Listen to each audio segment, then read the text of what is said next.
March 6th, Deuteronomy 21, 22, and 23.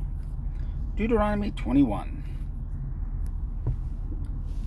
When anyone is found slain, lying in the field, in the land which Yah your Elohim is giving you to possess, and it is not known who struck him, then your elders and your judges shall go out, and they shall measure the distance from the slain man to the cities round about.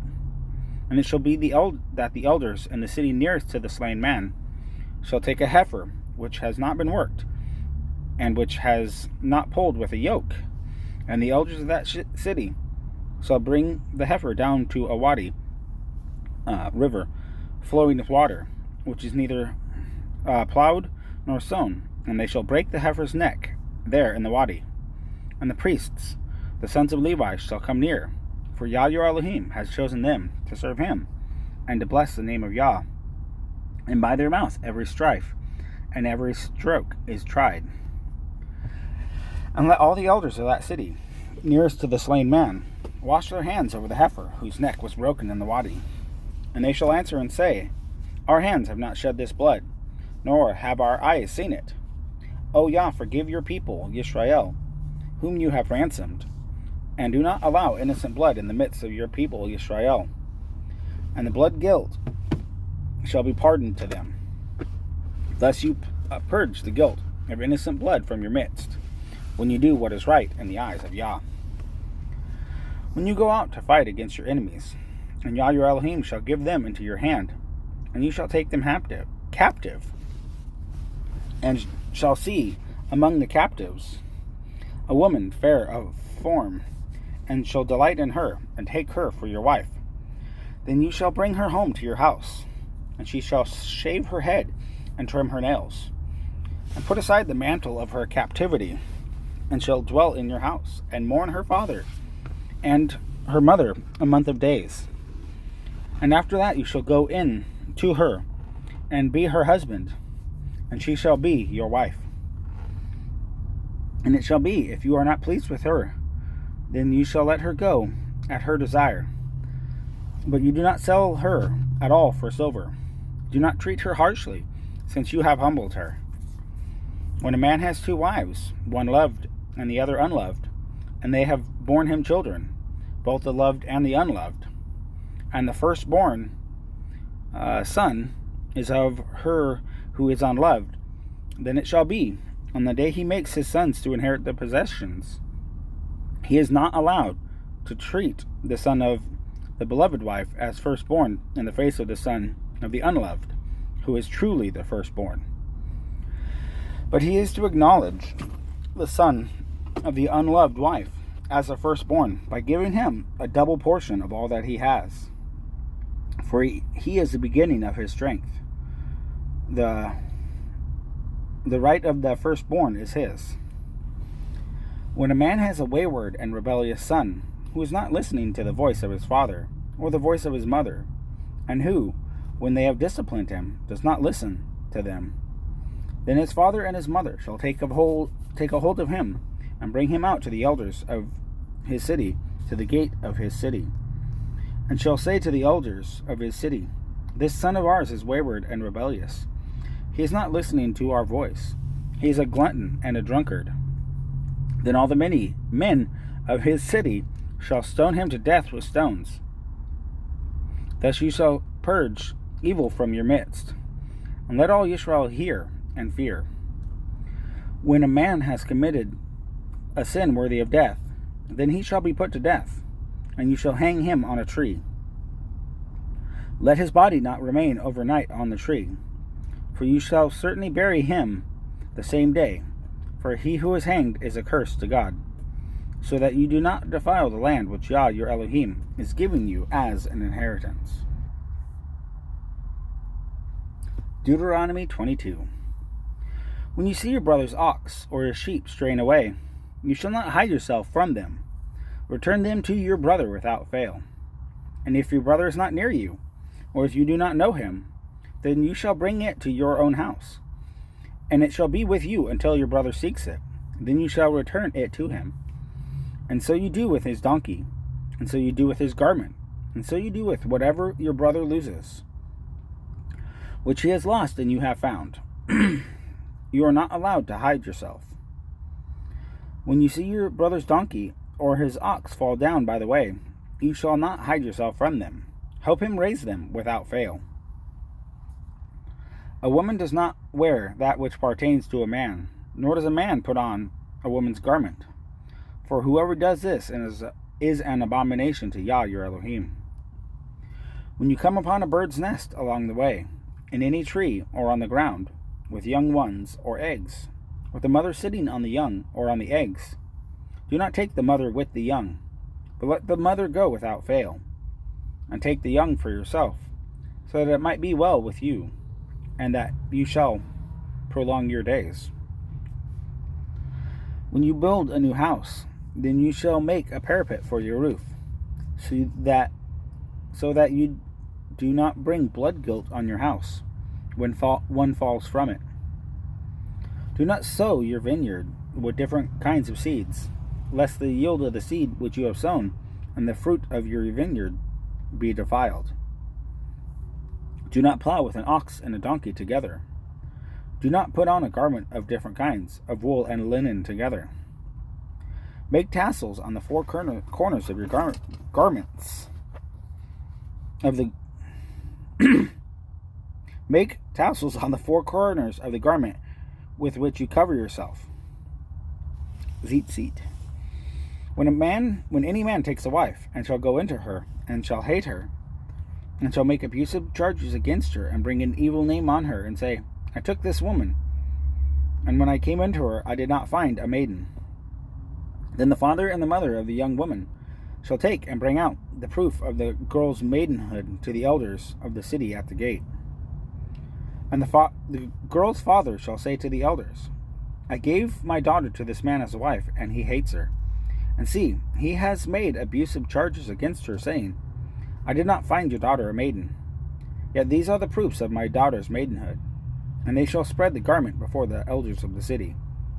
And the elders of the city shall take that man and punish him, and fine him 100 pieces of silver, and give them to the father of the young woman, because he has brought an evil name on a maiden of Israel, and she is to be his wife. He is not allowed to put her away all his days. But if the matter is true, that the girl was not found a maiden, then they shall bring out the girl to the door of her father's house, and the men of her city shall stone her to death with stones, because she has done wickedness in Israel, to whore in her father's house. Thus you shall purge evil from your midst. When a man is found lying with a woman married to a husband, then both of them shall die, both the man that lay with the woman and the woman. Thus you shall purge the evil from Israel. When a girl who is a maiden is engaged to a husband, and a man finds her in the city and lies with her, then you shall bring them both out to the gate of that city, and shall stone them to death with stones. The girl because she did not cry out in the city, and the man because he has humbled his neighbor's wife. Thus you shall purge the evil from your midst. But if a man finds the girl who is engaged in the field, and the man takes hold of her and lies with her, then only the man who lay with her shall die. But you shall do no matter to the girl. The girl has no sin worthy of death. For the matter is like a man who arises against his neighbor and murders him, a being. For he found her in the field, and she cried out, the engaged girl, but without anyone to save her.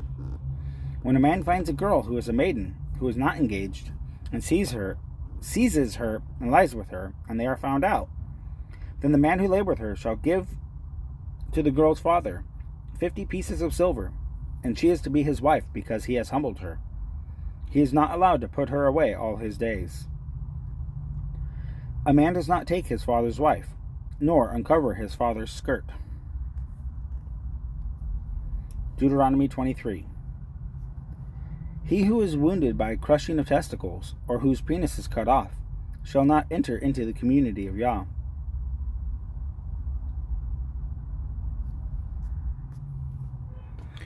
Okay, after a brief station break, I had to look up. A mamzer shall not enter the community of Yah. Even a 10th generation of his shall not enter the community of Yah. I don't know if this counts as commentary, but I didn't know what a mamzer was. Apparently, it is a child resulting from incest or adultery. Emphasis on incest. Yeah. All right. Verse 3. An Ammonite or Moabite shall not enter the assembly of Yah. Even a 10th generation of them shall not ever enter the assembly of Yah, because they did not meet you with bread and water on the way when you came out of Mitzrayim, and because they hired against you Balaam, son of Beor, from Pethor of Aram Naharim, to curse you. But Yah your Elohim refused to listen to Balaam, and Yah your Elohim turned the curse into a blessing for you, because Yah your Elohim loves you. Do not seek their peace, nor their good, all your days forever. Do not loathe an Edomite, for he is your brother. Do not loathe a Mitzrayim, because you are a stranger in his land. The children of the 3rd generation to them do enter the assembly of Yah. When the camp goes out against your enemies, then you shall guard yourself from every evil matter. When there is any man among you who is not clean because of an emission in the night, then he shall go outside the camp. Let him not come into the midst of the camp.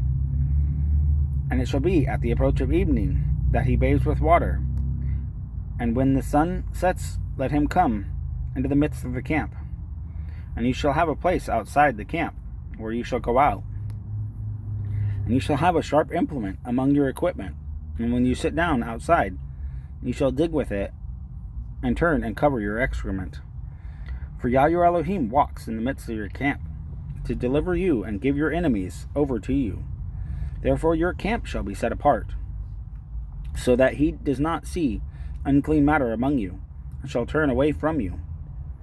You do not hand over to his master the slave, who has escaped from his master to you. Let him dwell with you in your midst, in the place which he chooses, within one of your gates, wherever it is pleasing to him. Do not oppress him. None of the daughters of Israel is to be a cult prostitute, nor any of the sons of Israel be a cult prostitute. Do not bring the harlot fee of a whore, or the pay of a dog, to the house of Yah your Elohim, for any vowed offering, for both of these are an abomination to Yah your Elohim. Do not lend at interest to your brother, interest of silver, interest of food, or interest of whatever is lent at interest. To a foreigner you lend at interest, but to your brother you do not lend at interest, so that Yah your Elohim might bless you in all that you put your hand to in the land which you are entering to possess. When you make a vow to Yah your Elohim, do not delay to pay it, for Yah your Elohim is certainly requiring it of you, and it shall be sin in you. But when you abstain from vowing, it is not sin in you. That which is gone from your lips you shall guard and do, for you voluntarily vowed to Yah your Elohim what you have promised with your mouth. When you come into your neighbor's vineyard, you shall eat to the satisfaction of your desire, but do not put any in a receptacle of yours. When you come into your neighbor's standing grain, you shall pluck the heads with your hand, but do not put a sickle on your neighbor's standing grain.